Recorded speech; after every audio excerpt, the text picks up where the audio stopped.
বাড়িতে বড় কাকাদের খুব বড় একটা কামরাঙা গাছ ছিল। সবাই যে যার মতো করে নিয়ে খেত, কারো কোনো বারণ ছিল না।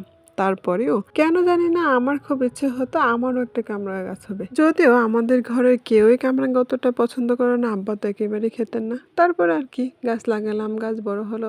গাছ বড় হতে, হতে যে গাছ লাগিয়েছে সেই বাড়ি থেকে বিদায় হয়ে গেল।